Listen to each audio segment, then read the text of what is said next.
ॐ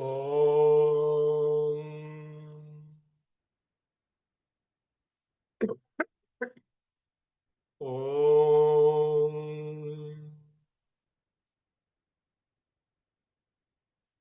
गुरुर्ब्रह्मा गुरुर्विष्णु गुरुर्देवो महेश्वरः गुरुसाक्षात् परब्रह्म तस्मै श्रीगुरुवे नमः। अखण्डमण्डलाकारं व्याप्तं येन चराचरम् तत्पदं दर्शितं येन तस्मै श्रीगुरुवे नमः। हरि ओम् श्रीगुरुभ्यो नमः। हरि ओम्।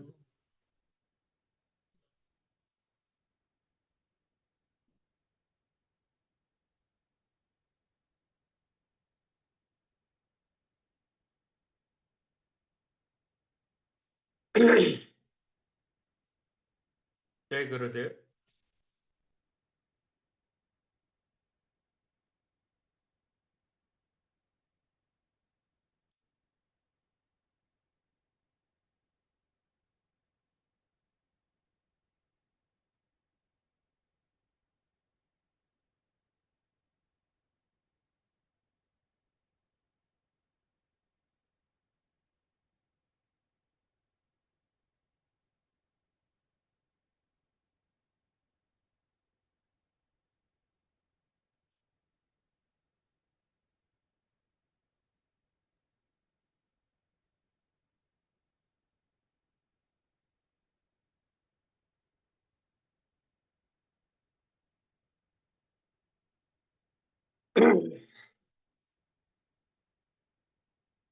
Today we will see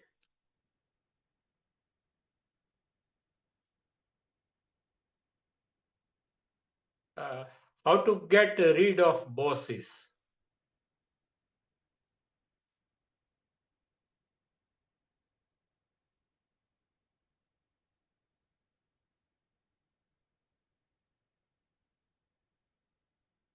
आज हम देखेंगे, अवाज आवे छे? आज हम देखेंगे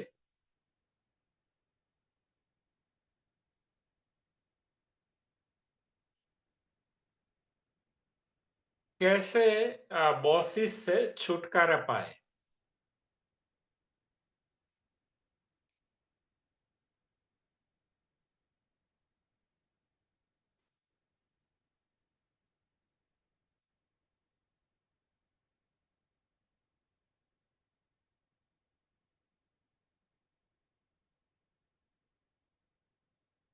तो आज एक भाई है, वो तो छुटकारा पा चुके। वो विपुल भाई ने त्याग पत्र दे दिया।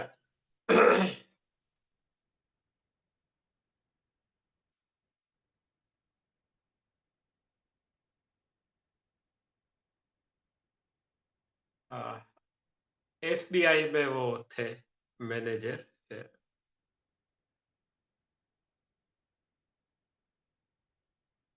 तो आज उसके चेहरे में अनोखी खुशी है। जैसे कोई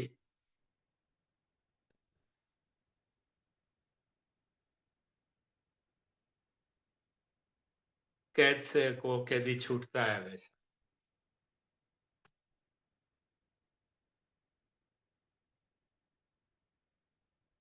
मैं भी जब रिटायर नहीं हुआ था तो देखता रहता था, बहुत स्ट्रेस रहता था। काम तो नहीं था लेकिन स्ट्रेस इतना ज्यादा।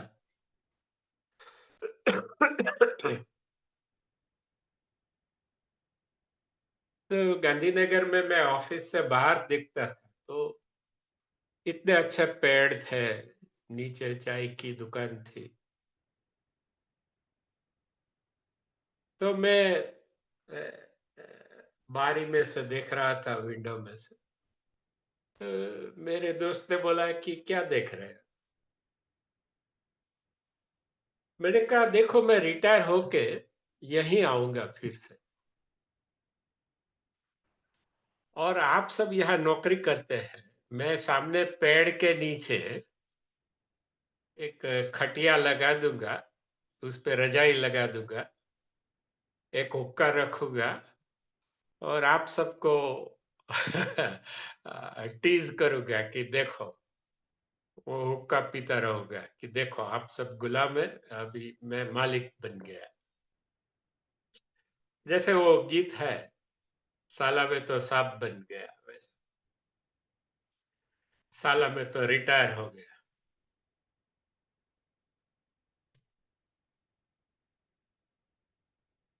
लेकिन ये खुशी 3 महीना टिकती है,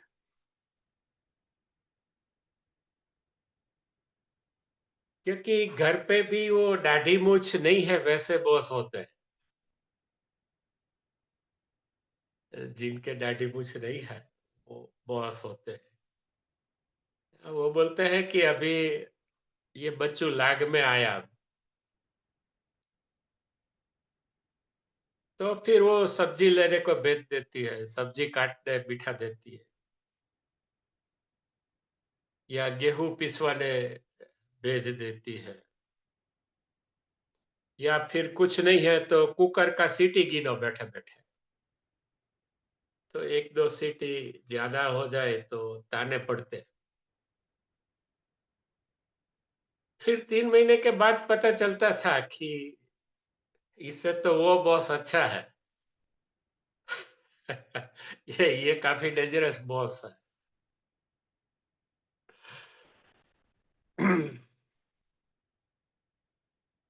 तो फिर कई रिटायर आदमी है, उसको मज़ा नहीं आता, तो वो फिर से कोई पार्ट टाइम या ऐसा कुछ नौकरी धंधा ढूँढ लेते हैं।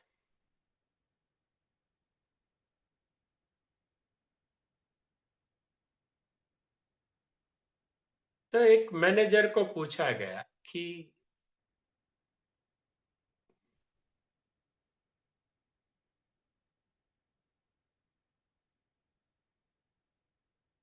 ये आनंद का रहस्य क्या है? तो बोलता है सुख।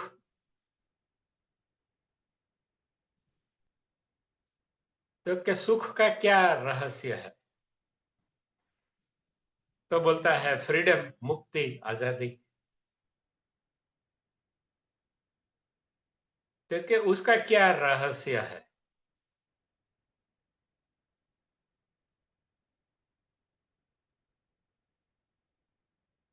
तो बोलता है मोर देन 2 मास्टर्स। हमारे मालिक 2 या 2 से ज़्यादा होना चाहिए।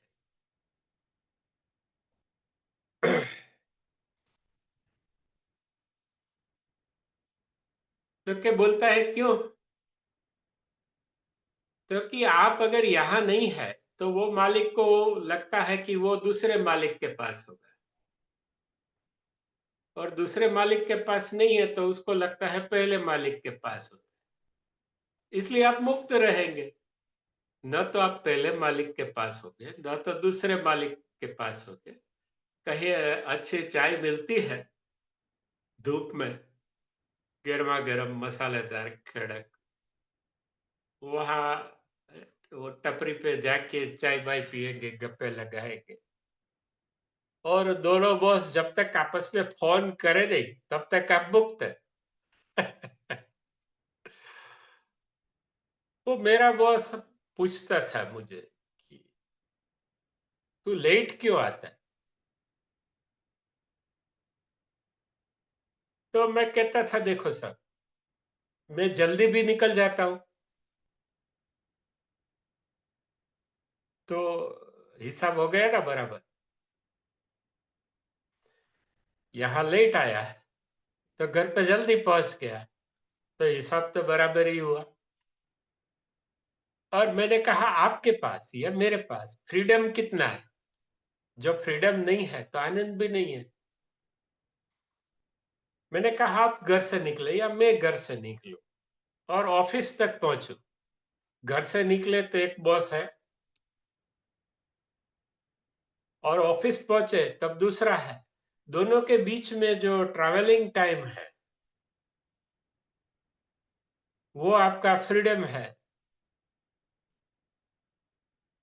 इसलिए मैं घर से जल्दी निकल जाता हूँ और यहाँ लेट पहुँचता हूँ। तो in between I have 60 minutes, 45 minutes. तो वो मेरा मुक्ति का आनंद का है, कहीं पे चाय पीता हूँ, रेस कोर्स पे बैठता हूँ और यहाँ से जल्दी निकल जाता हूँ और घर पे लेट पहुँचता हूँ। तो वो भी मुक्ति का टाइम है क्योंकि ये बॉस से छूट गया, एक सिस्टम से निकल गया, दूसरे सिस्टम में अभी पहुंचा नहीं। तो इतना जो टाइम है ना, वहां हमारा कोई बॉस नहीं होता है। तो फिर हम कुछ रिलैक्स रहते हैं, कुछ नया सोच सकते हैं, कुछ अलग सोच सकते हैं और कुछ बिगड़ भी सकते हैं।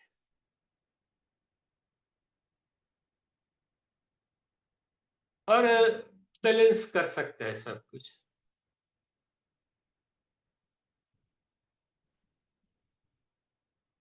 पवित्र अपवित्र हुआ, सिर्फ पवित्र है तो आप बहुत बोरिंग हो जाएंगे और असंतुलन हो जाएगा। तो उसको संतुलित भी करना है, हिसाब बराबर करना है।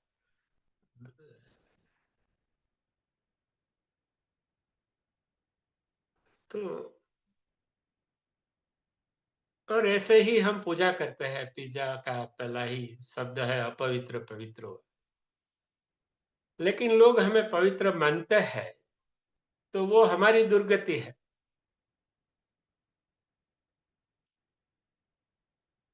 लोग आपको पवित्र मानते हैं, तो फिर आपको वो पवित्रता दिखानी पड़ती है, साबित करनी पड़ती है।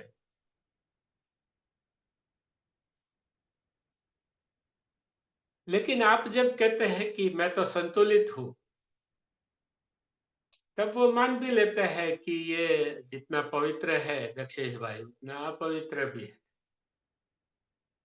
तो वे ऐसी स्थिति में हर कोई मुक्त रहता है।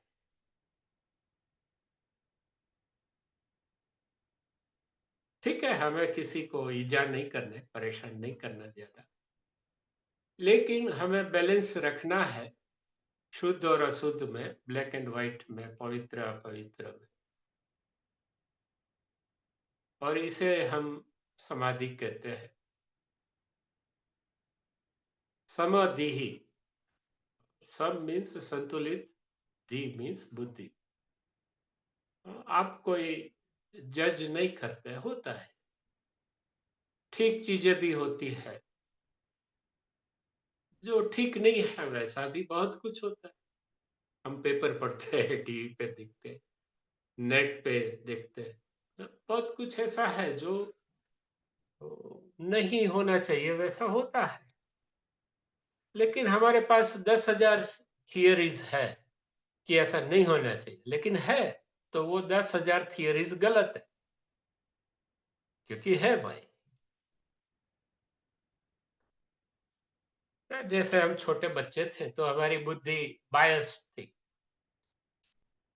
भारत मारो देश से, બધા भारतीय हमारा भाई बहन છે, ऐसा हम पढ़ते थे हर रोज।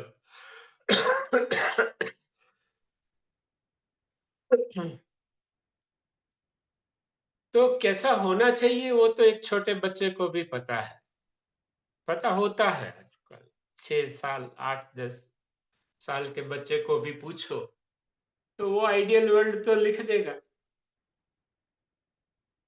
कि ऐसा होना चाहिए, ऐसा होना चाहिए। या उसको निबंध पूछा जाता है, अगर मैं वड़ा प्रधान हूँ तो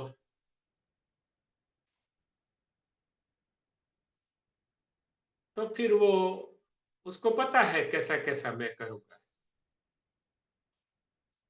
तो कैसा होना चाहिए, कैसा नहीं होना चाहिए, वो तो एक बचकानी बातें हैं।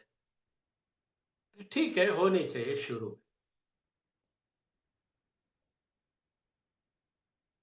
लेकिन कैसा है असल में, वो जानने के लिए पूरा जीवन भी कम पड़ता है। How it is and how it should be, वो दोनों बिल्कुल अलग छोर है और अक्सर वो उसका एक-दूसरे से कोई ज़्यादा ताल्लुक नहीं होता।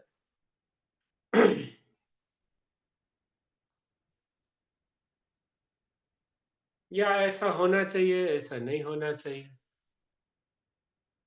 वो छोटा बच्चे बताते रहते, जो हमारा कॉन्स्टिट्यूशन लिखते हैं, वो लिखते हैं ऐसा होना चाहिए, ऐसे नहीं होना। लेकिन उनको ही पता है कि उनके खुद के जीवन में वैसा नहीं है। औरों की तो छोड़ो, अगर वो अपने अंदर जाके देखें, तो उनको भी पता है बहुत सारा मान्यताएँ हैं, आदतें हैं, पूर्वग्रह है, बायसेस है, मिसअंडरस्टैंडिंग्स है, बहुत सारे असत्य है, वो भरे पड़े हैं। तो ये जानने के लिए फिर आपको पतंजलि योग सूत्र की ज़रूरत है, तालीम की ज़रूरत। हाँ, एक चौथी, 5वीं कक्षा के बच्चे को उठा के बोल दो, तो वो तो बोल देगा ऐसा नहीं होना चाहिए, ऐसा होना चाहिए, वो वेरी क्लियर।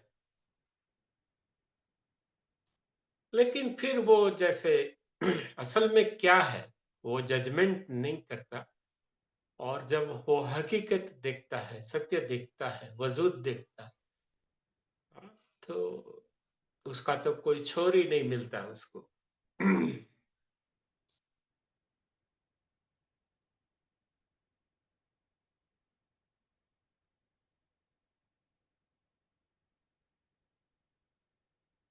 हाँ,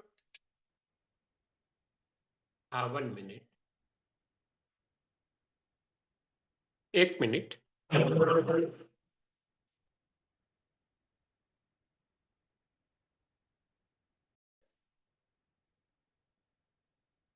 3 साल हो गए मुझे भी रिटायर होके। आज ही मैं मेरी वाइफ को बोलता था कि मैं फँस गया हूँ 3 साल से 2 एक्सीलेंट लेडीज़ के बीच। मीन्स नीचे मेरी माँ है जो पैरालाइज़्ड है, उसके पास रहना पड़ता है मुझे 24 घंटे। वो भी एक्सीलेंट लेडी है जिसने मुझे तैयार किया है और तू भी एक्सीलेंट लेडीज़ है क्योंकि तेरे साथ अभी मुझे बाकी का जीवन शांति से जीना है, इसलिए एक्सीलेंट बोल देते। क्योंकि नहीं तो बोलेगी कि आपने उसको एक्सीलेंट बोला और मुझे क्यों नहीं? तो मेरा बाकी का जीवन अशांत हो जाएगा। ऐसा बोला नहीं लेकिन उसको बोलना पड़ा और माँ को बोलता हूँ। तो मैंने कहा एक बॉस से मैं निकला, तो यहाँ 2 बॉस है अभी। अभी बीच में माँ ने बुलाया।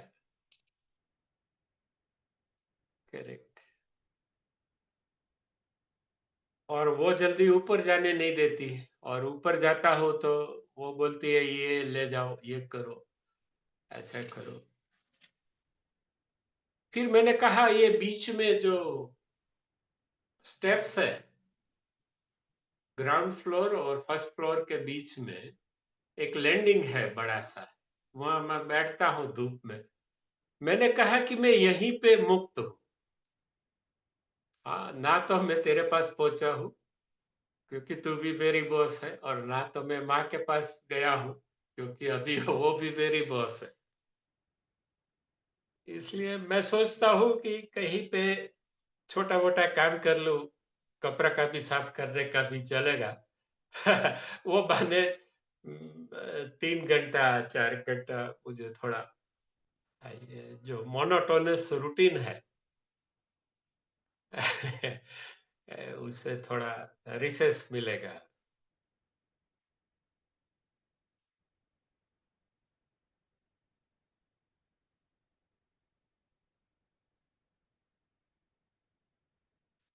देखो ये वर्ड है रिसेस, वो बहुत इम्पोर्टेंट है। आप किसी भी स्कूल का जो रिसेस टाइम है, वहाँ जाइए और बाहर से देखिए। ऐसे धरती पर अगर कहीं स्वर्ग है, तो वो किसी पाठशाला है, उसमें जो रिसेस का समय है वो है।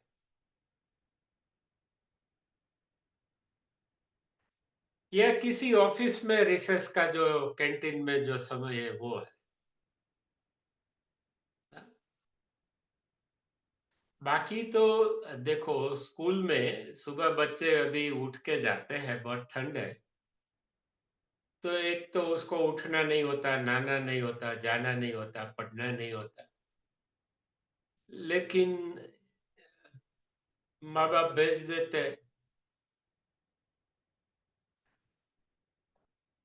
तो जाते हैं और क्या करें, तो पुराना रिवाज है।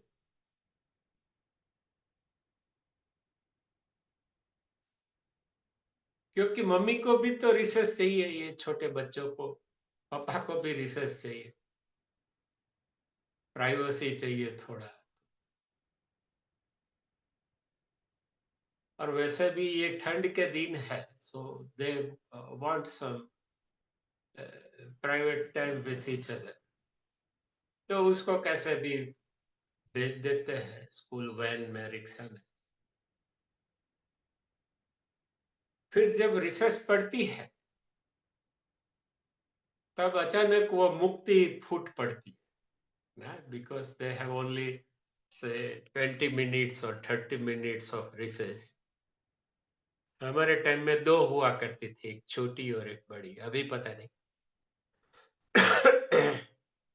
आपको लगेगा कि अगर धरती पे कहीं स्वर्ग है, तो किसी भी प्राइमरी स्कूल के रिसेस टाइम को आप देखेंगे, तो आपको कोई उपदेश या कोई नया सीखने का जरूरत नहीं है। हाँ, वो 30 मिनट में बच्चे इतने खुश होते हैं और इतना वहाँ कलबलाट है ना, इसना नॉइस और मस्ती और सब चलता है, मतलब क्या नहीं चलता। फिर बेल बजता है, सब अंदर बेचारे, जैसे कोई प्राणी संग्रहालय में कैद में प्राणी जा रहे हैं वैसे जाते हैं। फिर जब वो दूसरा शाम को शिफ्ट पूरा होता है, तब वो मुक्त होते हैं।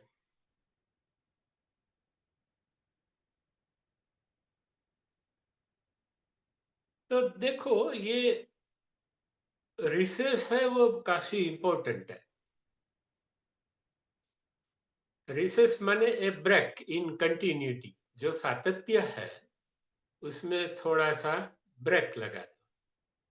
जैसे पढ़ाई चालू थी, बीच में उसको छोड़ दिया, फिर भी पढ़ाई है, पढ़ाई और पढ़ाई के बीच में देयर इज ए रिसेस।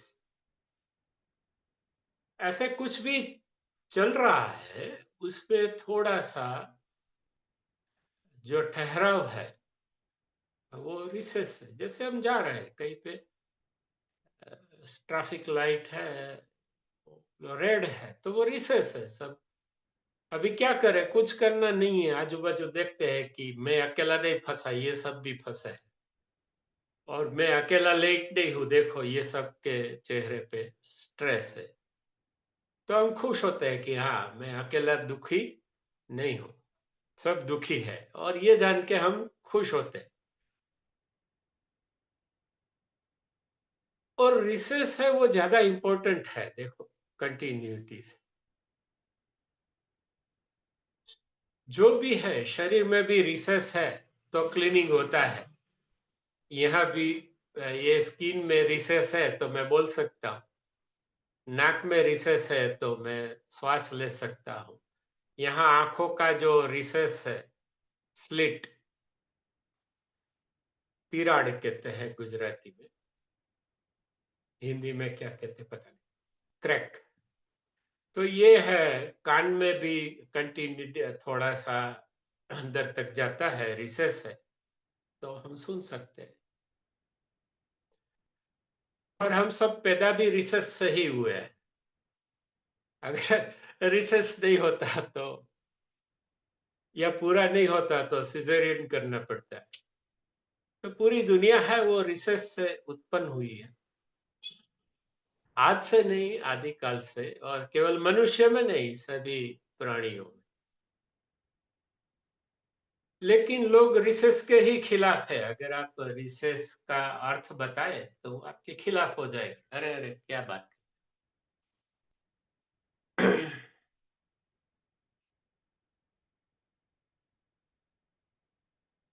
तो आज हमने देखा कि कैसे मुक्त रहे। अ, अगर एक बॉस है तो वो आदमी मुक्त नहीं है। 2 बॉस है तो आदमी मुक्त है। घरवाली सोचती है कि ऑफिस में है, ऑफिस वाला बॉस सोचता है घर पे है, और कहीं पे लेट हो गया तो बोलता है घर का काम है। ये पापा जी बीमार थे, या जो भी याद आया बोल देते थे। और घर पे लेट पहुंचे तो कह देते थे कि ऑफिस में बहुत काम था। तो चाय के साथ नाश्ता भी मिलता है कि ये साला काम करता है।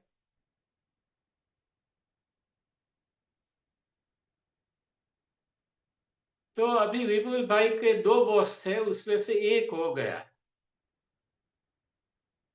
इसलिए विपुल भाई को चाहिए कि जल्द से जल्द वो एक दूसरा बॉस इर्जाद कर ले, हवा में से जैसे जादूगर वो टोपी में से निकल आएगा। See, the more boss you have, the more free you are and more joyous you are. एक मैनेजर को बोला कि एक डिस्कस हो रहा था। एक डॉक्टर था, एक वकील था और एक मैनेजर। तो ऐसे ही बात निकली। वो कहीं पे बैठे होंगे बेंच पे, गार्डन में, या कि कितनी वाइफ होनी चाहिए। तो डॉक्टर ने बोला कि 3 वाइफ होनी चाहिए, 2 वाइफ होनी चाहिए। तो बोलता है क्यों? क्योंकि एक घर काम करेगी एक दिन, तो दूसरी फ्रेश होगी, अपने साथ टाइम बिता सकेगी। अल्टरनेट कर देंगे तो सबका जो शरीर स्वास्थ्य है वो अच्छा रहेगा, एनर्जी शक्ति बनी रहेगी। तो वो समझ में आया कि ठीक है, घर का काम है वो आधा हो जाएगा। तो उसका मान लिया। फिर वकील को बोला। तो बोलता है 3 होनी चाहिए। तो क्या 3 क्यों? तो क्या 2 का तो डॉक्टर साहब ने बोला। तीसरी एक ऐसी होनी चाहिए कि जिसका बाप अमीर हो। तो उसका बाप मरेगा तो अपने हिस्से में भी कुछ बुढ़ापे में आएगा। तो ये लीगल पॉइंट ऑफ व्यू अगर हम देखें तो 3 वाइफ होनी चाहिए। उसमें मेडिकल पॉइंट तो आ गया आगे का।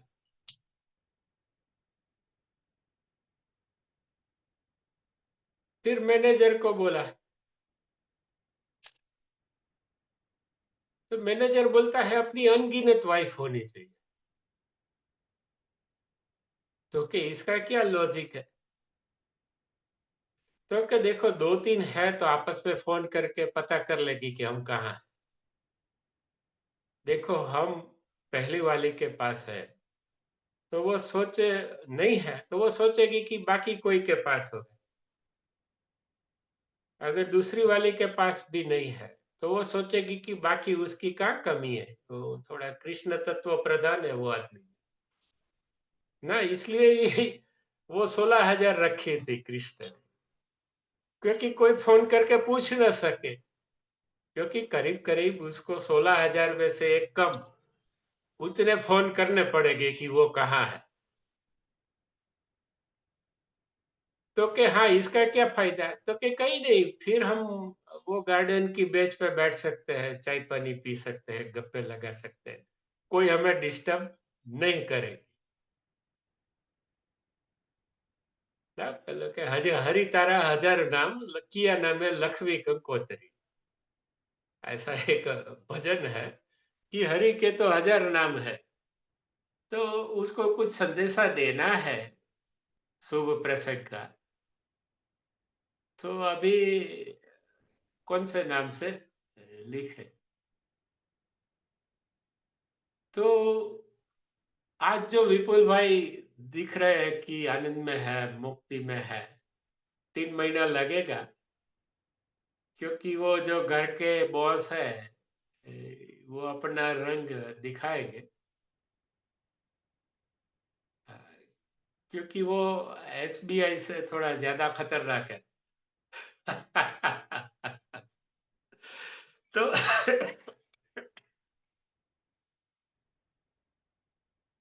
मेरे हिसाब से ना आदमी को 2 से ज्यादा गर्लफ्रेंड या 2 से ज्यादा बॉस होने चाहिए, या ऐसी सभी को शंका होनी चाहिए, भले ना कोई ना हो। एक घर से बाहर निकले तो उसको वो सोच शंका करती है कि इसके पास गए हो गया, उसके पास करे। तो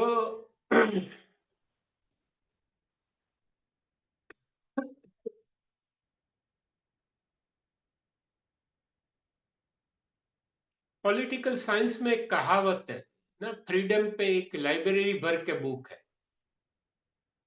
जो फ्रीडम है उसके ऊपर राजनीति शास्त्र में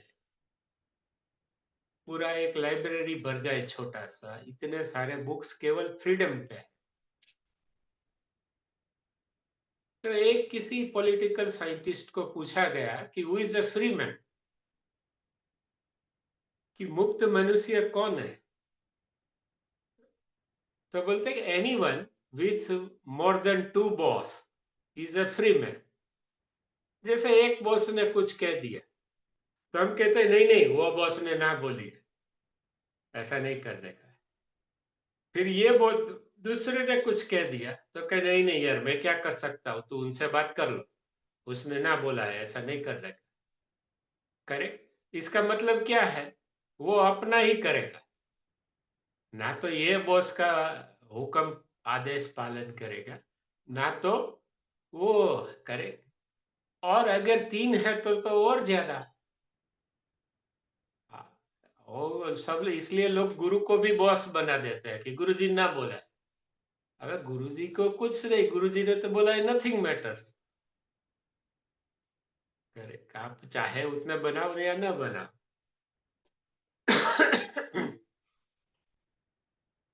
करेक्ट, इसलिए फिर लोग हैं वो बॉस की तलाश में है। हाँ, हम देखते हैं कि ये आदमी बेचारा मर गया, 2-2 3-3 4-4 नौकरियां करता है, फिर घर पे उसकी हालत देखे ना, तो हमें पता चलता है कि नहीं नहीं, ये तो इंटेलिजेंट आदमी है, ऐसी कर्कशा बीबी है, ये है। इससे बचने के लिए रात को सोते वक्त ही घर आने का, और वो उठे इसके पहले निकल जाने का, नहीं तो ये तो बदमाश औरत है।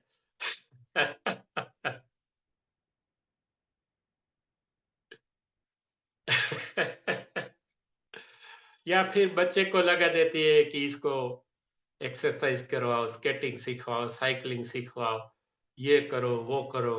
ना, हमारे सभी दोस्त बोलते हैं कि मैं रिटायर नहीं था ना तो बहुत टाइम था, रिटायर होने के बाद टाइम ही नहीं मिलता। और ये मैंने महसूस भी किया, ये 3 साल में मैं 2 या 3 नाइट होल्ड बार रुका हूँ, वो भी जाना ही पड़े ऐसी परिस्थिति। सिर्फ मैं समझो 1% टाइम भी शहर से बाहर नहीं निकला, ना 10 दिन भी नहीं निकला, जो मैं महीने में 20 दिन बाहर रहता था। तो तब ऐसा लगता था कि बाहर रहना पड़ता है, बाहर रहना पड़ता है। अभी तो ऐसा हो गया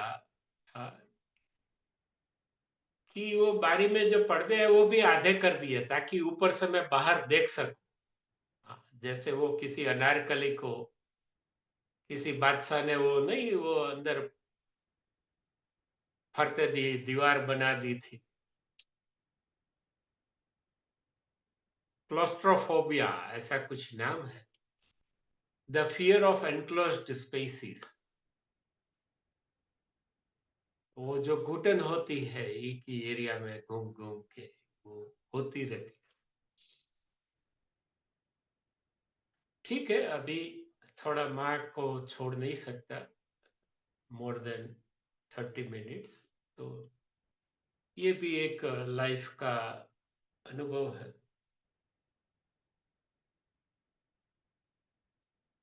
इसलिए ये क्लास लेते हैं, और क्या, ताकि जो बाहरी विश्व है उससे थोड़ा थोड़ा संपर्क बना रहे। ये टेक्नोलॉजी का हम वरदान भी कह सकते हैं।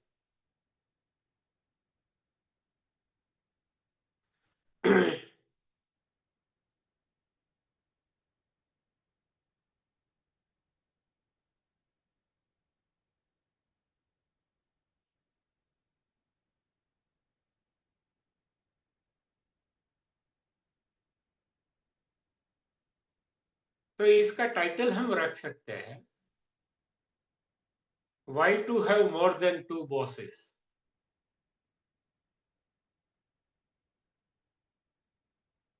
क्यों दो से ज्यादा बॉस जरूरी है,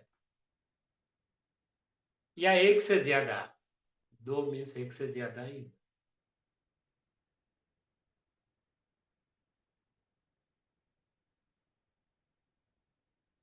तो ये पार्ट ए था।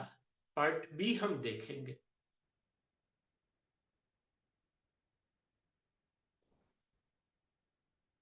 कि दुनिया में बहुत सारे मैसेजेस आते हैं डेटा के जरिए। हाँ, वो डेटा है, वो शब्द हो सकता है, लिपि हो सकती है, चित्र हो सकते हैं,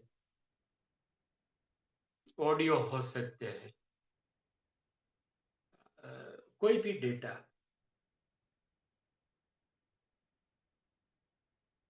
एक अंदाज है 2 साल पहले का, अभी तो बढ़ गया होगा। 72 ट्रिलियन जीबी डेटा मनुष्य जाति के दिमाग पे मारा जाता है।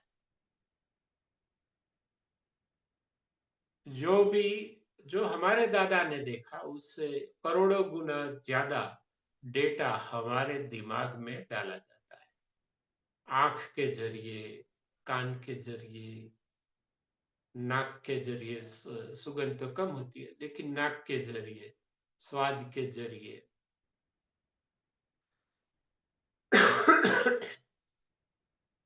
तो हमारी जो इंद्रिय है उसके जरिए हमारे पे 72 trillion GB per year. Trillion माने बार, जीरो, बार शून्य, सात दो, और फिर पीछे 12 शून्य मिलाओ, इतना गीगाबाइट। गीगाबाइट मीन्स 9 जीरो और। तो इतना ट्रिलियन जीबी डेटा मनुष्य जाति के दिमाग पे ठोका जाता है। पंप कर लो, बॉम्बार्ड कर लो, जो कहना कह लो। इसलिए मनुष्य का जो दिमाग है वो मिट चुका है, क्रश हो चुका है ना। वो 2-3 किलो वजन अगर संतरा ले सकता है, वही संतरे के ऊपर आप 10 टन का ट्रक या 1000 टन का ट्रक चला दो, तो संतरे का क्या हालत होता है। वैसे ही मनुष्य जाति के दिमाग के ऊपर पिछले 100 साल में इतना सारा डेटा डाला गया है कि मनुष्य जाति का दिमाग बंद हो गया है। हाँ, क्योंकि दिमाग में एक मैकेनिज्म रहता है। हाँ, कुछ हद तक वो प्रोसेस कर सकता है, फिर वो बाकी का जो डेटा है वो इग्नोर कर देता है। फिर घर वाले चिल्लाती है कि आपको सुनाई नहीं देता, या माँ चिल्लाती है कि क्यों सुनता नहीं। क्योंकि इतना सारा डेटा मोबाइल के जरिए, इंटरनेट के जरिए, टीवी के जरिए, रेडियो के जरिए, समाचार पत्रों के जरिए, हाँ, या बातचीत के जरिए हम लेते हैं। तो वो संदेश का जो असर है वो हम पे पड़ता है, कलेक्टिवली एंड इंडिविजुअली, बोथ। सामूहिक तौर पे भी हम मनुष्य जाति एक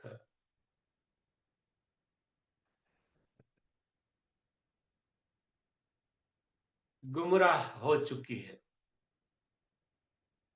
और व्यक्तिगत तौर पे भी हम गुमराह हो चुके हैं डेटा।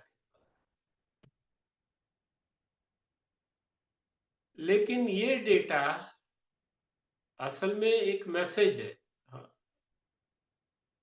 दूसरा एक जो डेटा है वो हम अपने आप को देते, संदेश या मैसेज।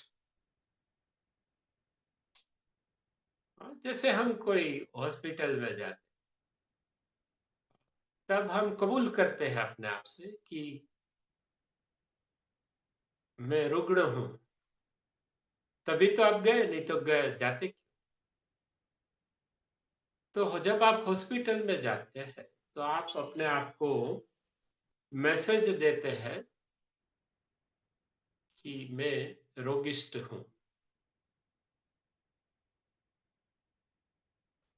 इसलिए तो हॉस्पिटल वाले सब कुछ बहुत अच्छा रखते हैं, हाँ, ताकि आपका मैसेज आपके तक न पहुंचे।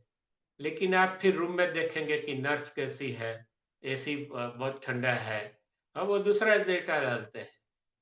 हाँ, क्यों? क्योंकि आप अपने आप को जो मैसेज दे रहे हैं कि मैं रुग्ण हूँ।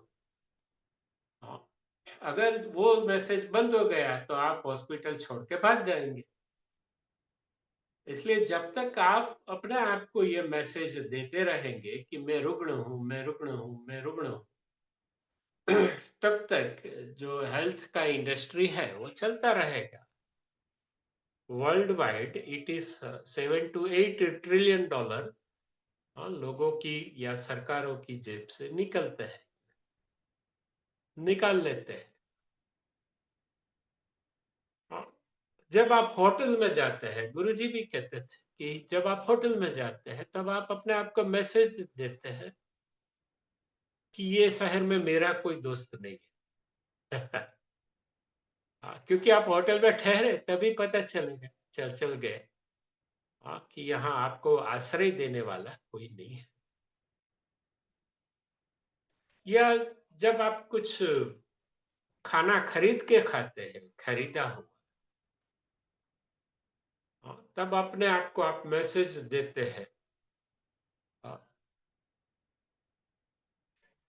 हाँ, कि मैं भूखा हूँ और मुझे खाना भी कोई देने वाला नहीं है, मुझे ही खरीद के खाना।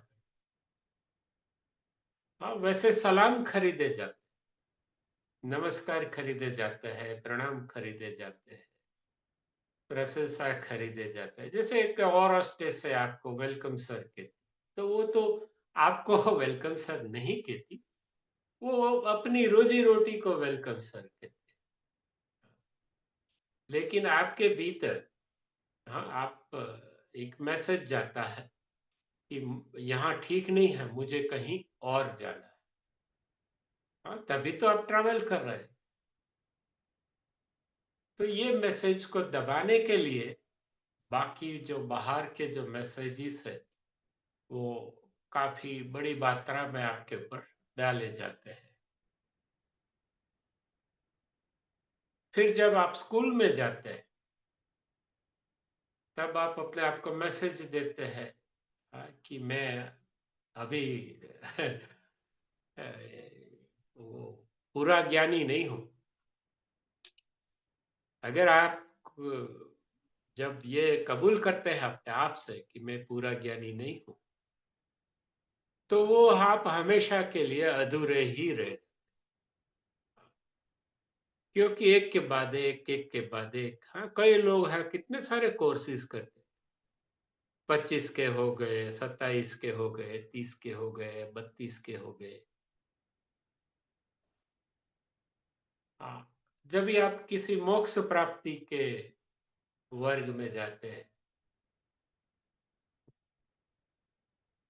तभी आप अपने आप को मैसेज देते हैं कि अभी मेरी जो अवस्था है, वो मोक्ष की नहीं है, निर्वाण की नहीं है। तो आप अपने आप को जो मैसेज दे रहे हैं, वो आपसे ही छिपाया जा रहा है।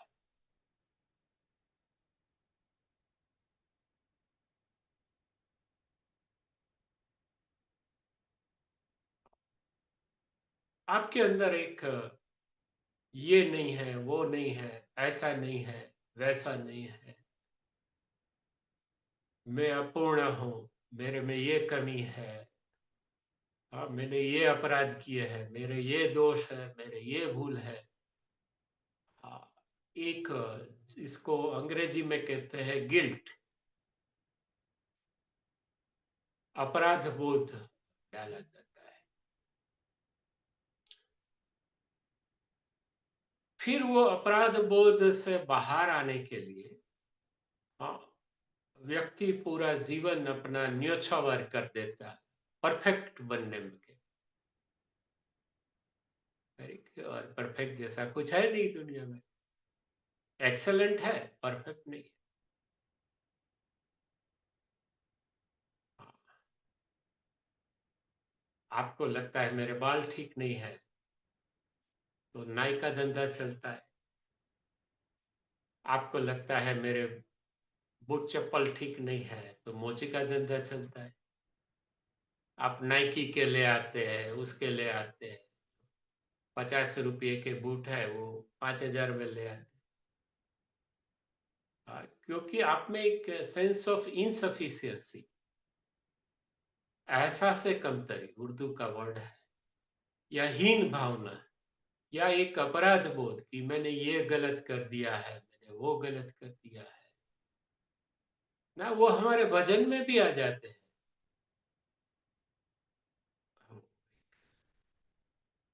बधी बातें पूरो, ऐसा है।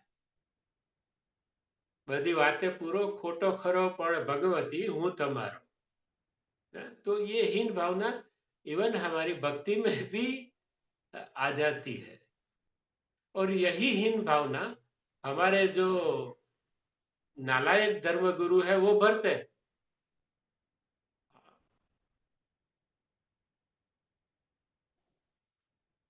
या जो अनुचित धर्मगुरु है वो भरते हैं।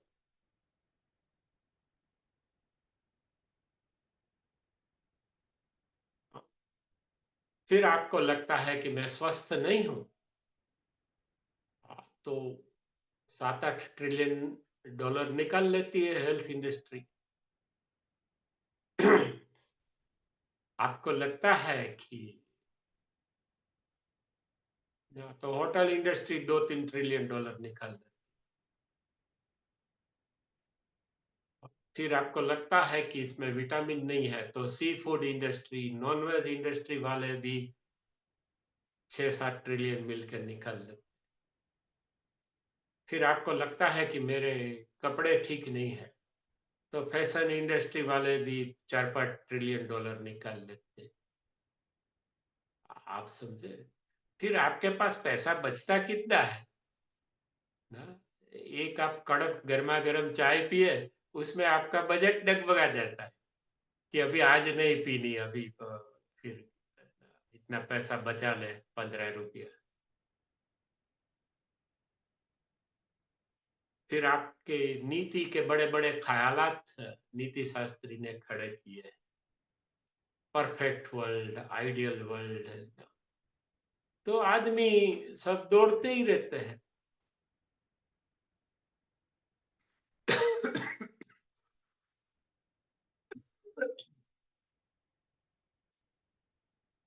तो आइडियल वर्ल्ड क्या है? एक धुआं है। आपकी चिता जलेगी तो स्मशान के ऊपर चिमनी होती है, उसमें से फिर आपका आइडियल वर्ल्ड निकलेगा। ये दक्षेश भाई जाए ऐसे ना, वो कभी हाथ में नहीं आता और आएगा भी नहीं। गुजराती माई के कोणी है गोल चोटाड़। हाँ, गोल तो है लेकिन यहाँ है, तो वो आप देख सकते हैं। मक्खियाँ खा सकती है लेकिन आप नहीं खा सकते। तो ये जो आइडियल वर्ल्ड है, वो दंभ का वर्ल्ड। तो हम सिखाते हैं आइडियल वर्ल्ड। फिर 1 आध महीने में तो वो आदमी थक जाता है। फिर उसको बोलते हैं अभी एएमसी में आओ, तो फिर 1 महीना निकल जाता है। तो तब तक वो दंभ करता है और बहुत स्मूथ चलता है सब। लेकिन फिर वो बीएसटी में आता है, तो नर्क चालू होता है। क्योंकि अभी तक तो उसको पता ही नहीं था कि क्या है। वो तो यही सोचता था कि ऐसा होना चाहिए, ऐसा नहीं होना चाहिए। पहली बार उसको पता चलता कि कैसा है।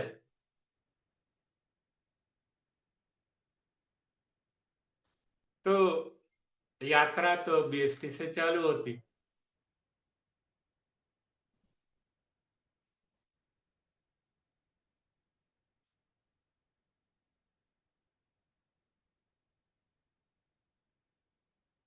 क्योंकि उसको कहीं जाना है, तो आपको लक्ष्य क्या तो पता है, लेकिन आप कहाँ है वो भी तो पता चलना चाहिए।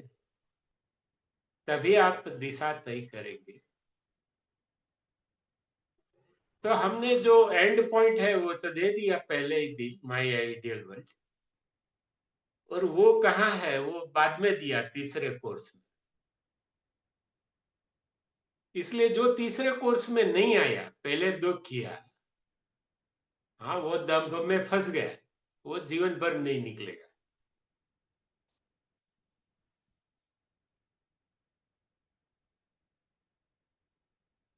आप पता है उसको हमने काट के रख दिया, करेक्ट, और दर्दी भाग गया। अभी वो ब्लीड करेगा, अपने आप का नुकसान करेगा, और विशेषकर उनके आसपास के लोगों का नुकसान करेगा। क्योंकि वो आधा ही मैसेज, आधा भी नहीं। देखो।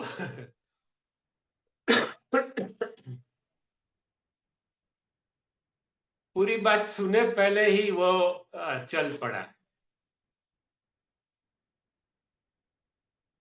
जैसे कोई आदमी ट्रेलर देखता है, तो जिसने कभी फिल्म देखी ही नहीं, वो तो 10 मिनट का ट्रेलर देख के इम्प्रेस हो जाता है कि वाह वाह जेम्स बॉन्ड क्या है। लेकिन वो तो जब पूरा फिल्म देखता है तब उसको पता चलता है कि जेम्स बॉन्ड को कितनी कठिनाइयों से गुजरना पड़ता है।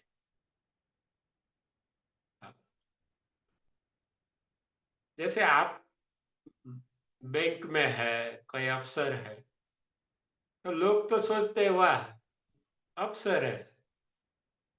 लेकिन अफसर होने में कितने पापड़ बेलने पड़ते हैं सुबह से शाम तक। वो बताने लायक तो अफसर भी नहीं रहता है शाम के बाद।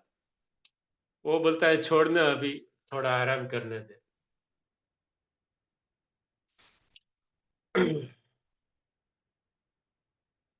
तो जो आदर्श है वो रखे जाते हैं ताकि आप में अपराध बोध रहे, हीनता का भाव रहे, ऐसा से कमतरी रहे।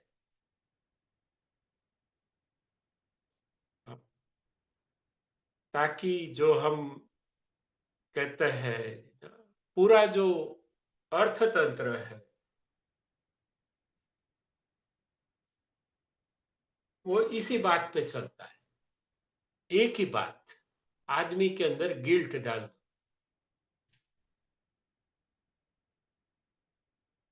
किसी भी तरह से। और इसमें राजनीति भी उसकी सहायक है, और जो धर्म है वो भी उनके सहायक है।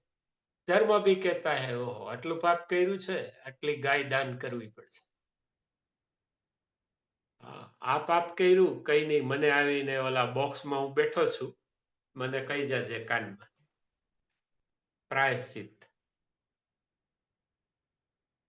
तो जितना भी बिज़नेस है, वो असल में प्रायश्चित का ही खर्चा है।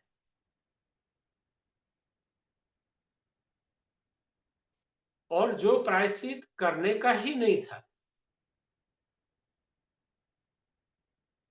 असल में वो कमी थी ही नहीं, आपको बताया गया था कि वो कमी है, ताकि उसका जो गोरख धंधा है, वो चलता रहे। जो पूरा राजनीति है, पूरा जो ऑर्गेनाइज़्ड रिलिजन है, पूरा जो मेनस्ट्रीम मीडिया है, पूरा जो नैरेटिव है, पूरा जो डेटा है, या पूरा जो डीप स्टेट है, वो इसी के सहारे तो चलता है। कि मनुष्यों में कभी पूर्ण संतोष ना आए। मनुष्य को कभी ये पता नहीं चलना चाहिए कि वो पूर्ण है।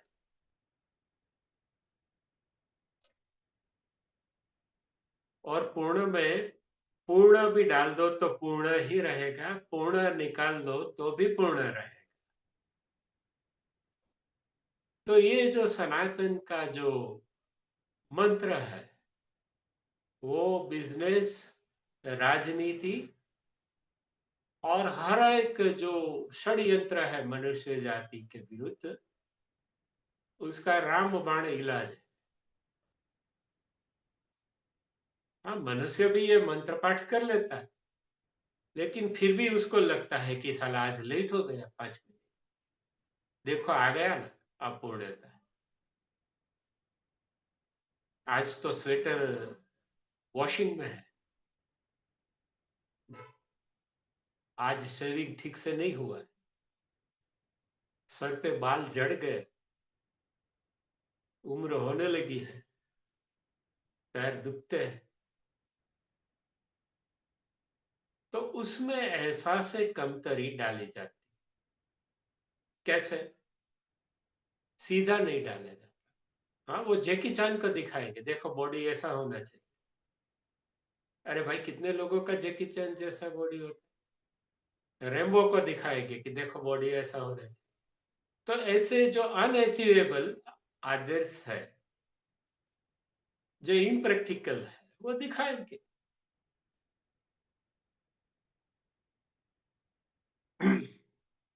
या उससे उल्टा सेठ सगड़ सा दिखाएंगे कि देखो ये अतिथि धर्म के लिए उसने अपने बेटे का भी बलिदान।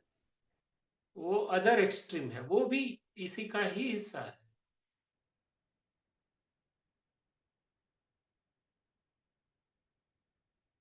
इवन टीचर्स में भी ऐसा होता है।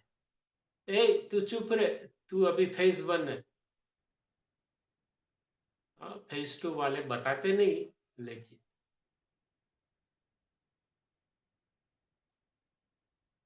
ए तू चुप रहे, अभी मैं थर्ड फेज करके आया, पीछे बैठ, मेरे से सीख।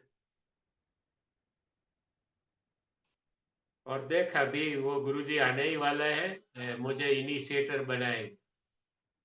तू जरा पुष्प गुच्छ लेके मेरे चरणों में गिर के गिर जाने।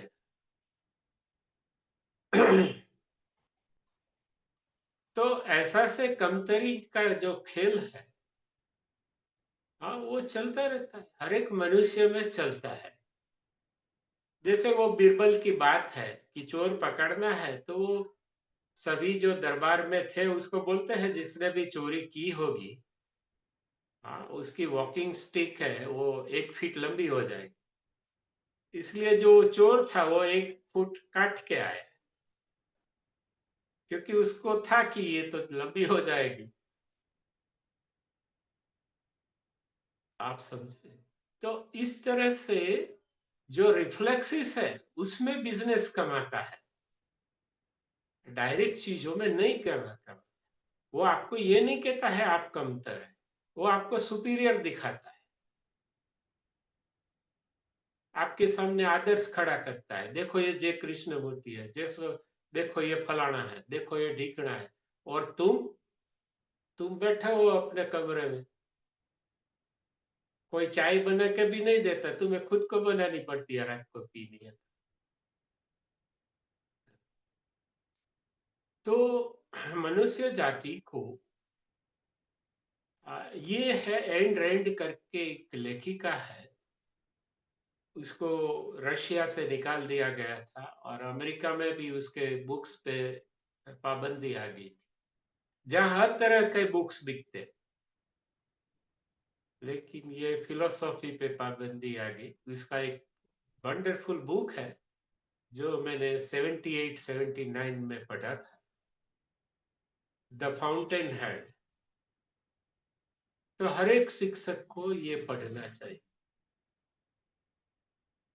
वो शुरू में भी तो नहीं आपको पता चलेगा, लेकिन जो लास्ट 100 पेज आप पढ़ेंगे उसके, जब आगे का सब पढ़ते पढ़ते, तब असल में आपको पता चलता है कि ये मनुष्य जाति के साथ पिछले 5000 सालों में कैसे उसको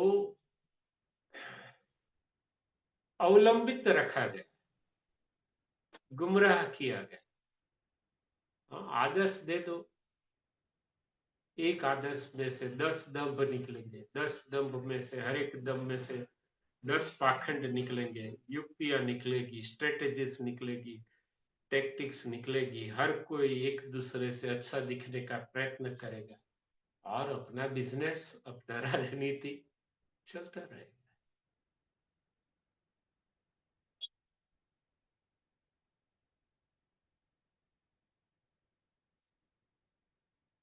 वो एक फिल्म थी, उसमें कादर खान और मेरे ख्याल से अक्षय कुमार थे, वो दोनों दामाद थे, घर दामाद।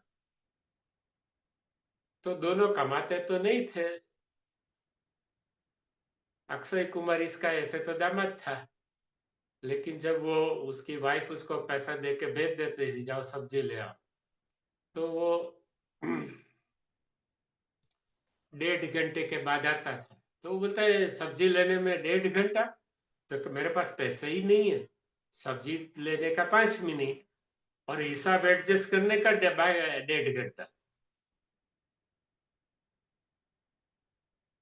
आप समझे? वो गुजराती एक्टर अपना एमपी है कौन। हाँ, इसलिए देखो, हमारी वास्तविक जरूरियात तो रोटी कपड़ा और मकान है, सिंपल है। लेकिन ऐसी रोटी, ऐसा मकान, ऐसे कपड़े, हाँ ऐसा आरोग्य, ऐसा ये, ऐसा वो ना, तो हमारी जो वास्तविक बुनियादी जरूरत है वो 2 रुपये की है, लेकिन हम 2000 खर्च करते और फंसते हैं, सब फंसते हैं, क्योंकि वो खेल तो कभी पूरा ही नहीं होता। इवन स्मशान घाट में भी पूरा नहीं होता। मैं बीच में बहुत साल साधु जैसा बन गया था, तो बोलते दक्षेश जी आने वाले हैं, तो मैं जाता था पैंट शर्ट में, तो उसका तो पूरा वो निकल जाता था, ये कहाँ साधु है, ये तो।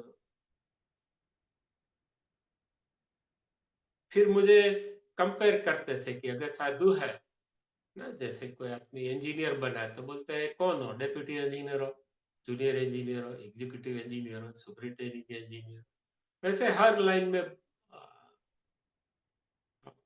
तो मैंने कहा मैं तो साधु हूँ, तब था भी, अभी भी शायद हूँ, पता नहीं। लेकिन तब पूछते हैं कि कितने एकड़ का आश्रम है, अरे भाई इससे और इससे क्या लेने देने का। तो उसमें भी कंपैरिजन है कि इनका 2 एकड़ का आश्रम है, ये छोटा साधु है, ये विपुल भाई है उसका करीब 100 वार का है, ये तो लगभग माइक्रो साधु है। करेक्ट, और किसी का 200 एकड़ है, भले ना वो जमींदार हो, लेकिन वो माना जाएगा कि बड़ा साधु, क्योंकि दुनिया का जो अपना नजरिया है वो तो प्राइमरीली फिजिकल है। हाँ, उसको लगेगा कि साधु के फेस पे तेज होगा। हाँ, लेकिन साधु भले ना निविया लगा के भी तेज आ सकता है। थोड़ा महंगा है, 350 रुपये का डब्बी, माँ के लिए लाता हूँ। तो तेज तो कोई ऐसा ज़रूरी नहीं है कि दिव्य ही हो, निविया का भी तेज हो सकता है। लेकिन अगर आपके पास 200 एकड़ का आश्रम है, तो यहाँ 1-2 नहीं 2-3 लाख बैठे हो के आज गुरुजी से बात होने वाली है, करेंगे। अभी आपके पास 1 एकड़ का भी आश्रम नहीं है, आपके नाम पे 1 स्क्वायर फुट भी ज़मीन नहीं है, तो कोई एकाध दुनिया में मूर्ख मिल जाएगा, जो आपकी बातें सुनेगा, जैसा विपुल भाई है। करेक्ट। तो हर एक जगह पे हर एक को अपना दंभ करना पड़ता है, पाखंडी फैलाना पड़ता है, स्ट्रेटेजीज है, टेक्निक्स है, प्लानिंग्स है, गोल्स है। मैं भी कर सकता था, लेकिन मैंने सोचा कि अभी માંડ ये झंझट से निकला, तो वो तो ऑफिस में इधर-उधर चलता ही रहता है, तो उससे भेजा खराब करना क्यों? इससे अच्छा है कि तो जैसे ही हम कुछ चाहते हैं, वो चाहत के पीछे हमें देखना है कि एक इंफीरियरिटी कॉम्प्लेक्स है। हाँ, गुरु के पास जाओगे तो वो भी बोलेगा कि अभी तुम फर्स्ट फेज हो। हाँ, अभी तुम सेकंड फेज में, थर्ड फेज में, फोर्थ फेज में। हमें तो फिफ्थ फेज में भी गए थे हम। मैंने कहा ये तो गुरु जी का कुछ नहीं है, वो हमसे मिलना चाहते हैं, हमसे प्यार करते हैं। वो तो अभी सिक्स फेज भी निकालेंगे, सेवंथ फेज भी निकालेंगे। नंबर्स की क्या कमी है? आप समझे? तो मैं भाप गया कि ये ऐसा कुछ नहीं, ये बाबा जी अपने को मामू बना रहे हैं। सिर्फ वो अपने बच्चों से प्रेम से मिलना चाहते हैं, इसलिए वो फेज बढ़ाते जाते हैं। हाँ, उसको भी पता है कि ऐसा कुछ नहीं है, और यहाँ पे पूछते हैं कि फिफ्थ फेज में क्या करवाते हैं? मैंने कहा घंटा।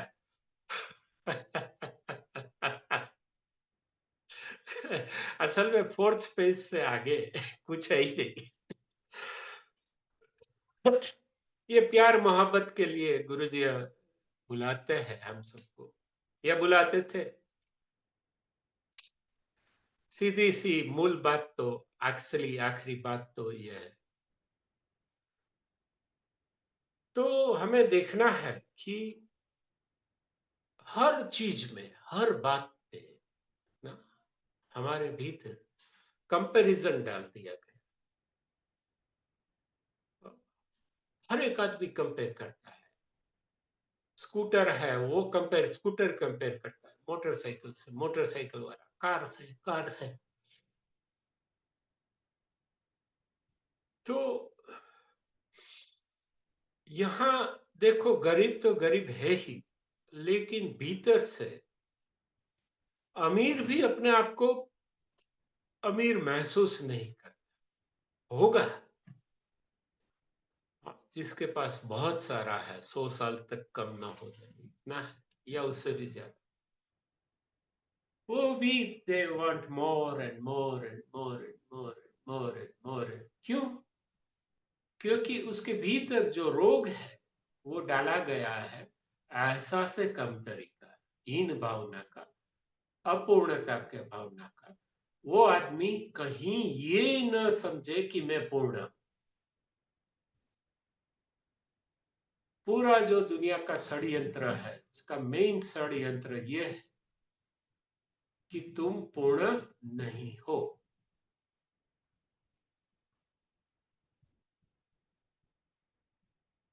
और ये जो मंत्र है, वो मेन मंत्र है। हाँ, क्योंकि तुमको बनाने वाला पूर्ण है, इसलिए तुम भी पूर्ण होगे। जो पूर्ण होगा, वो क्यों अपूर्ण की रचना करेगा? मेरा ही एक स्टूडेंट है, वो अपने आप को कल के अवतार कहते, तो लोग उसके पीछे पड़ गए, बहुत सारे इंटरव्यू। मैंने कहा देखो, कल की अवतार तो आप भी है, आपको पता नहीं है। कल के अवतार माने क्या? भगवान का अवतार। तो ठीक है, भगवान के, हम सब भगवान के अंश ही है, थोड़ी बहुत मात्रा में हम में होता है, उसमें थोड़ा ज्यादा गिर गया होगा मटेरियल। अब भगवत मटेरियल ज्यादा होगा, हमें क्या पता। आप भी कल की अवतार हो, ऐसा भी हो शायद आपको पता ना हो, तो खोजो, उसका सत्य है वो बता रहा है, छोड़ो, उस पे ध्यान मत दो। If you are in disagreement, forget it. आप आपका तो सोच लो कि कहीं मैं तो नहीं हूं ना वो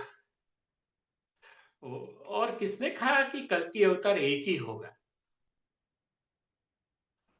अवतार एक साथ अनेक हो सकते हैं, क्या पता यहाँ 8 अरब से ज्यादा कल के अवतार, किसको पता। चलो है, वो साबित नहीं होता, तो नहीं है वो भी कहा किसने साबित करे। That is inconclusive, undecided, unproven. तो अनप्रूवन तो यस भी है, अनप्रूवन तो नो भी है, तो फिर यस और नो में क्या अंतर, कोई अंतर नहीं।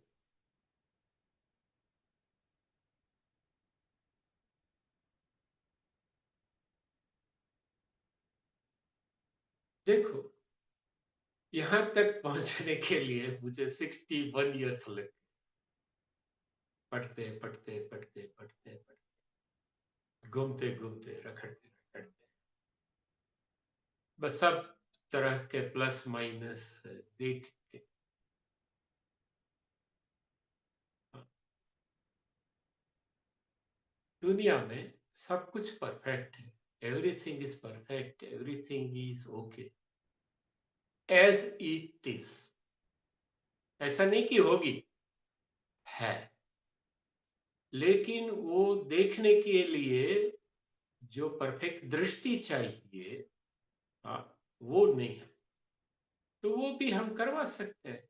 हाँ, अभी मैं आंख दिखाने गया, हाँ, तो चीजें तो है, स्पष्ट है, लेकिन शायद सम परसेंटेज ऑफ कैटरेक्ट।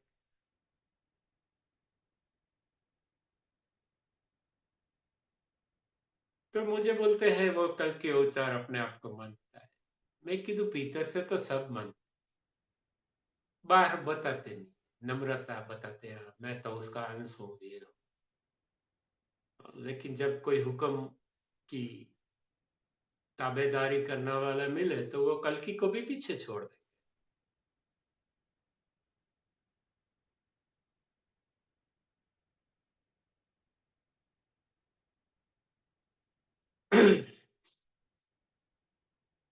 इसलिए हम जो भी करते हैं या नहीं करते, हमें चेक करना है कि इसमें हमें ये अपूर्णता का भाव डाला तो नहीं गया, ये इम्परफेक्शन की सेंस हमारे भीतर आई कहां से। छोटे बच्चे थे तब हमारे लिए इम्परफेक्ट ही कुछ नहीं था, बिना चड्डी के घूमते थे। तो sense of imperfection, sense of inappropriateness, sense of badness, और दिस सेंस और वो सेंस, वो जन्मजात नेचुरल नहीं है, लेकिन समाज कह लो, संसार कह लो, परंपरा कह लो, रिवाज कह लो, गलत शिक्षा कह लो, हमारे माँ बाप के भी गलत अनुभव हुए होंगे, इसके कारण वो भी हम में ट्रांसफर होते हैं। वो आदतें, वो हमारे पूर्वग्रह, हमारे जो मान्यताएं है, बहुत सारे अवरोध है, हमने आगे के उसमें देखा है कि सत्य को देखने के लिए बहुत सारा, क्योंकि मनुष्य है वो असत्य तो उसको ढांकने के लिए 10-12 लेयर लगा ही देता है उसके। और सत्य जानने में कोई लाभ नहीं है, इसलिए भी देखो, ऐसा कोई सीधा लाभ नहीं है, लेकिन नुकसान हो सकते हैं, आपके रिश्ते बिगड़ जाएंगे, आपका नाम बिगड़ेगा, आपका दाम तो पहले ही बिगड़ जाएगा, आपका काम बिगड़ जाएगा। हाँ, इसलिए आप सत्य से दूर रहे, तो आपकी भौतिक प्रगति होगी। सत्य से पास जाए, तो आपकी अभौतिक प्रगति। तो आप किसी भी तरह जाए, किसी न किसी तरह का लाभ तो है ही। अगर आपको भौतिक लाभ प्राप्त करना है, तो आप समाधान की ओर जाइए। आपको आपका आपका जीवन का लाभ करना है, असली लाभ करना है, तो आप सत्य की ओर जाइए। तो फिर उसमें गैर लाभ होगा ही।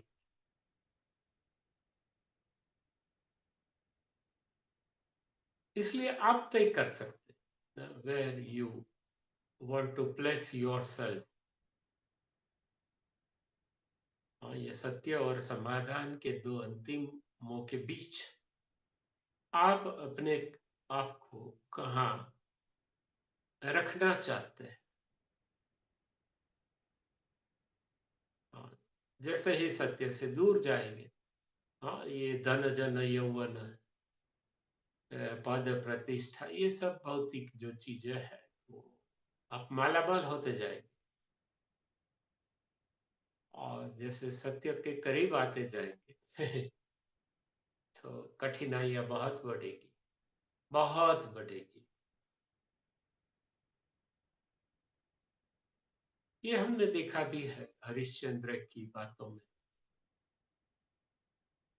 हाँ, वो राजा थे, अगर समाधान के साथ चलते, तो महाराजा, महाराजाधिराज, सम्राट, और फिर हरिश्चंद्र पहला, हरिश्चंद्र दूसरा, हरिश्चंद्र तीसरा। हाँ, लेकिन वो गलत रास्ते पे, सत्य के रास्ते पे चल गए, तो पहनने के कपड़े भी नहीं बचे।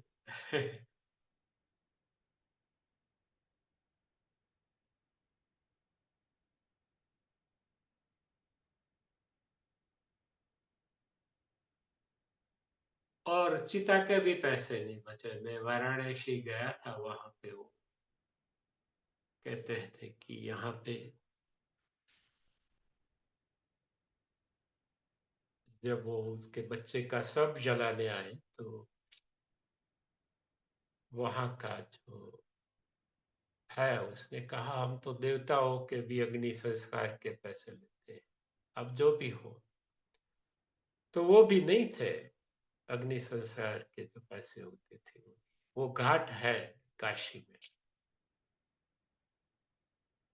हर एक निवृत्त आदमी को एक बार काशी हो गया, फिर तो जाना ही है इस मटके में। अगर राख के रूप में, तो फिर तो वैसे आएंगे, लेकिन काशी इज समथिंग वंडरफुल। मैं गया था, इसलिए आपको बताता हूँ।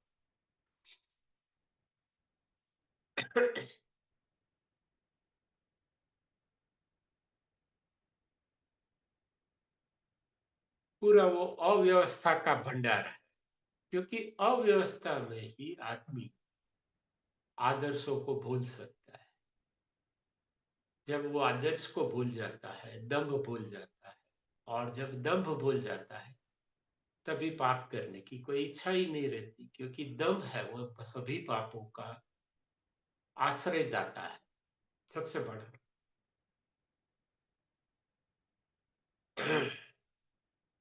तो काशी इतनी अव्यवस्थित है कि वहां पे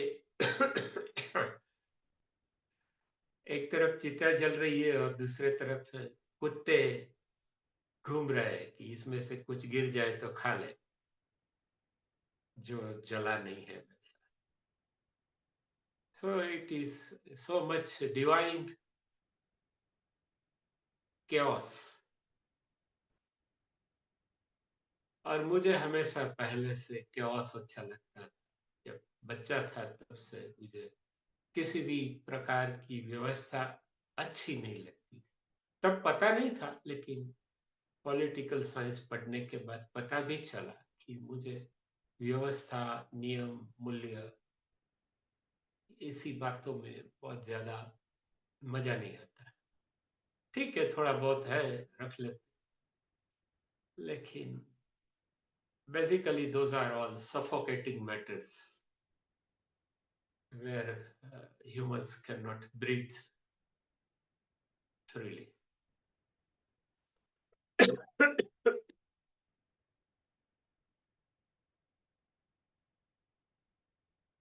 और देखो, इसलिए हमारे शास्त्र है वो इम्परफेक्ट है। महाभारत देख लो, क्या है लड़ाई। गीता देख लो, कहाँ है लड़ाई। रामायण देख लो, क्या है, वो संपत्ति के लिए जो बंटवारे के जो यूजुअल झगड़े होते।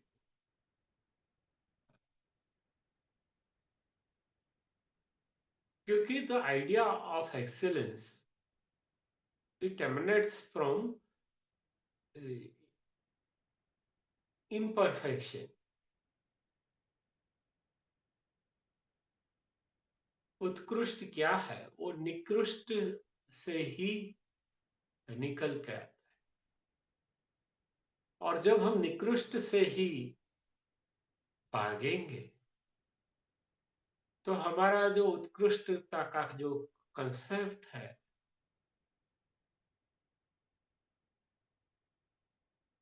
वो गुमराह हो जाएगा, हम खो बैठेंगे। ये इतना भी हम चारों तरफ जितना भी एक्सेलेंस देखते हैं वो इम्परफेक्शन से ही आया है, एरर से ही आया। जितना भी सृजन है, हाँ, धरती भी सीधी नहीं है, वो भी ऐसी तिरछी घूमती है सूर्य। तो देखो, तिरछी धरती पे सीधा होना, वो भी तो तिरछापन ही है। सो आपके रेफरेंस पॉइंट्स क्या है, आपके जो संदर्भ बिंदु है उससे तय होता है। तय नहीं होता, सब अपने अपने संदर्भ बिंदु बना के चलते हैं और अपने अपने संदर्भ से जजमेंट लेते हैं। ठीक है, और कोई रास्ता भी तो नहीं।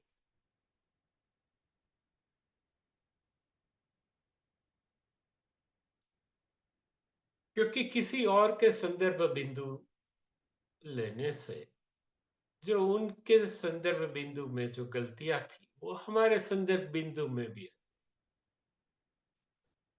ना। वो जो एक्सेलेंस है वो जैसे कैरी ओवर होता है, वैसे उसके साथ साथ जो एरर्स है वो भी कैरी ओवर होती है और मैग्नीफाई होती है। लेकिन आप जब अपने रेफरेंस पॉइंट्स किसी और रेफरेंस पॉइंट से अलग करते हैं तो ऑब्वियसली उसका एक्सेलेंस लॉस तो होता ही है, उसकी कीमत बहुत बड़ी होती है जो आपको चुकानी पड़ती इन एवरी वे। लेकिन जब आपके रेफरेंस पॉइंट्स आपके खुद के हैं तो ही वो ऑथेंटिक है, भले वो एरोनियस होंगे ऐसा,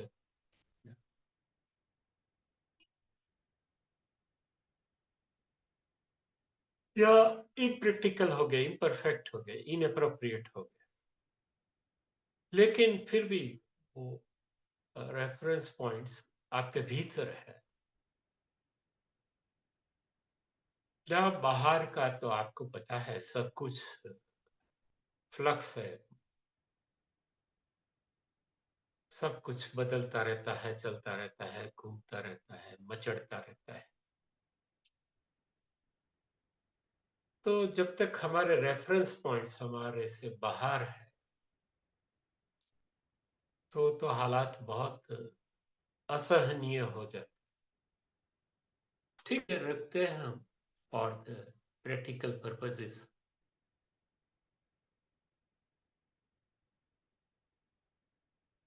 लेकिन जब भी हम कुछ इवैल्यूएट करते हैं, कुछ when we try to make a sense out of something,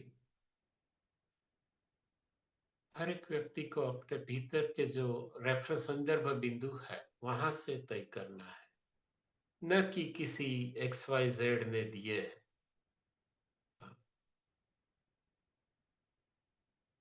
या बाहर से आपके ऊपर by repetition, by force, by intensity, by dictate, छल करके, पाखंड करके आपके अंदर बहुत सारे रेफरेंस पॉइंट बिठाए जाते। ना ये उद्योग है, प्राचीन उद्योग है दुनिया में।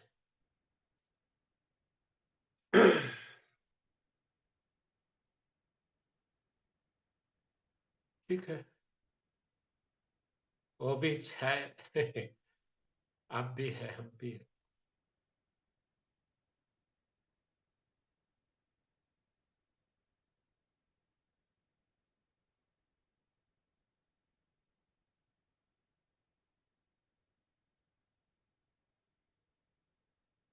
लेकिन आपको ऐसा डेटा अपने अंदर नहीं लेना है जो आपके अपूर्णता के भाव से निपजा, या वो आपकी अपूर्णता को बढ़ाता हो, या उसको सुदृढ़ करता हो, स्ट्रेंथन करता हो, रेनफोर्स करता हो। आपको ऐसे व्यक्ति के संग में रहना है जो आपकी पूर्णता को एंजॉय करे, सेलिब्रेट करे। समर्थन की कोई जरूरत नहीं, सेलिब्रेट करे। आप कैसे भी हो, मेरा कुत्ता ऐसा है, उसको परफेक्शन का ख्याल ही नहीं।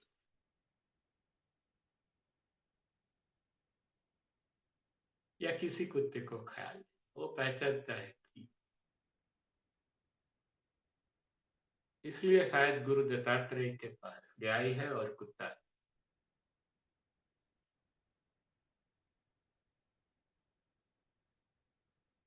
या जो नाथ संप्रदाय के साधु है, वो अपना कुत्ता साथ लेके घूमते, गले में लटका के। वंडरफुल। और वो सुखी है, देखो सो गया, सुबह आ जाएंगे कि चलो हम घूमने जाते हैं।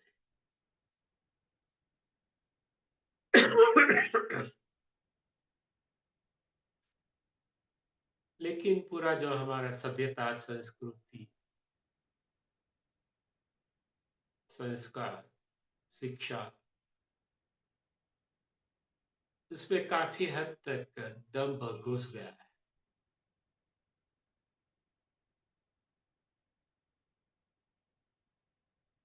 और एक बार दम्भ आ जाता है, फिर असंख्य पाप आ जाते हैं, असंख्य स्ट्रेटेजी आ जाती। षड्यंत्र तो नहीं कह सकते, उसका इंग्लिश नाम है स्ट्रेटेजी।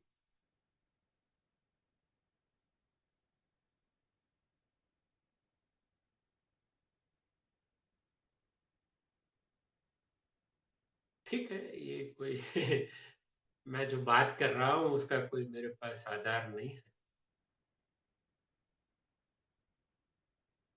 ना तो कोई प्रमाण है, ना तो कोई कारण है, ना तो कोई हेतु है। हेतु एक इतना है कि ये जल्दी खत्म हो जाए, तो मैं अभी, ठंडी है तो एक कप चाय पी के सो।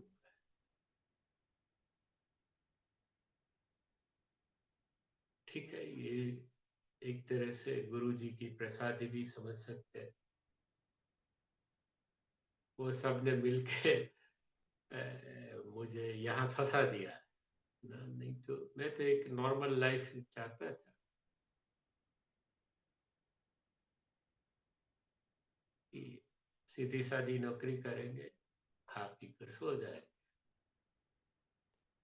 रिटायरमेंट में ऐसे ही। मैं ये सब जमे लोग के काफी दूर था। अभी भी शायद दूर ही हूँ, पता नहीं how to measure it.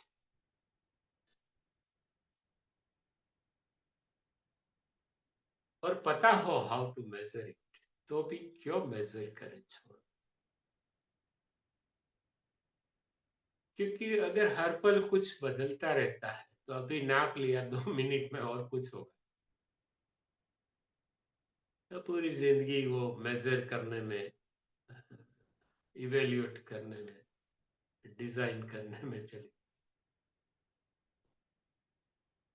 Keep the things spontaneous.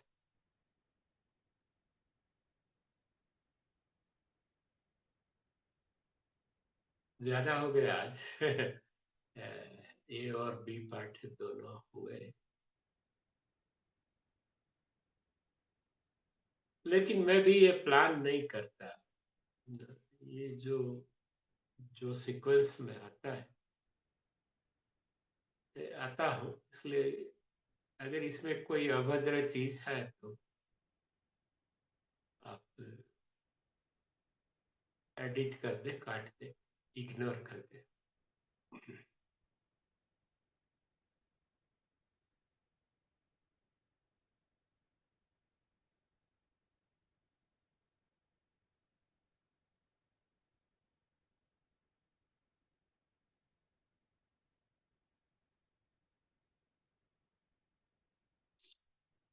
प्रार्थना करेंगे।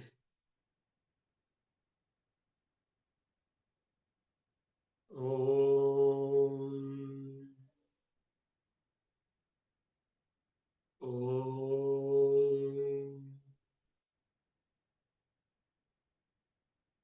ओम। ऐसे तो सत्यमय, तमसो मा ज्योतिर्गमय, मृत्योर्मा अमृतं गमय। ओम शांति शांति।